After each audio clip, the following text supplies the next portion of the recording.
Okay, good morning, Coach Whitaker. Good morning.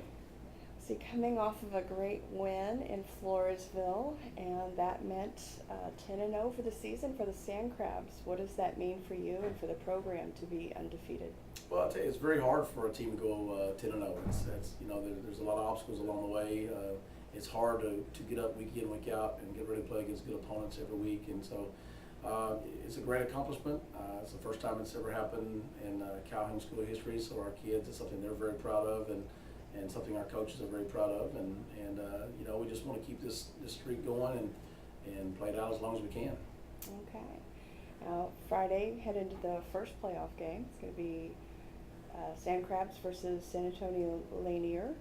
What kind of atmosphere do you expect at the home stadium? Well, we're so excited about playing at home. When we chose to go home and home with them, that was what we were hoping for. And they were playing Southside. The Friday night we were playing Floresville, and if Lanier wins the game, then Southside would have to come here because we played there last year. And then I found out Southside won by 2 points. I'm going, oh Lordy! So, knew we was going to have to go through the flipping thing again and everything. So, but it worked out, and our kids were so excited about having a home game again. And I think our fans are very excited. I know Monday morning was crazy, ticket sales. We hope everybody comes out and gets rowdy and loud and has a lot of fun. We want it to be a great atmosphere. And the Sand Crab fans are known for that, so I'm sure there will be. Facing San Antonio Lanier, their top two running backs are out due to injury. What are you expecting from that team offensively? Well, they've been, mostly a running team all year long, and the first young man that went out he had about 1,800 yards rushing. As a matter of fact, the night that he got hurt over a week ago, he had over 200 yards rushing that night when he hurt his knee, and so that was a big loss for them. He was certainly the best running back they had. He was an outstanding runner and certainly made a lot of people miss in open field and so forth. Last week they substituted in a younger kid that we thought did great. They were right in the middle of the game against Southside, and you didn't see a lot of difference as far as what they were doing offensively. But this young man unfortunately got hurt also, and so it's a little uncertain right now. That happened toward the end of the game, so it's a little uncertainty about what they may come out and do this week against us. Primarily been a running team all year long, play action pass type team. Who knows now with the two running backs down what they may do. So that's something that we're going to have to make adjustments to early on in the game and just try to figure it out as we go. So maybe a little unpredictability there. Absolutely.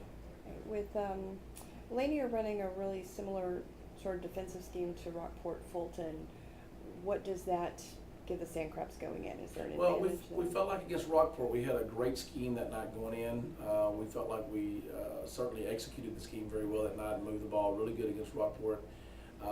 They do run a very similar defensive style scheme, and so we went back to our notes from the Rockport game, and a lot of the same things that we did that night. We certainly feel like that we're going to do the same thing Friday night, and hopefully we'll have the same type of success. A lot of times in games it's about a feel of the game and how the game's moving and what's working once you get into the game. So right now we feel like we have good schemes going in and a good plan going in, and like the Rockport game, if we execute well, then hopefully we'll be successful. Okay.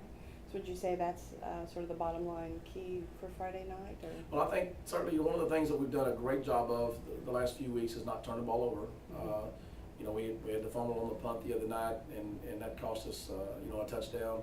But offensively, we've been very good about taking care of the football. I think if we continue to do that and limit our penalties, and then defensively, we feel like they're going to run the football and set up the play action.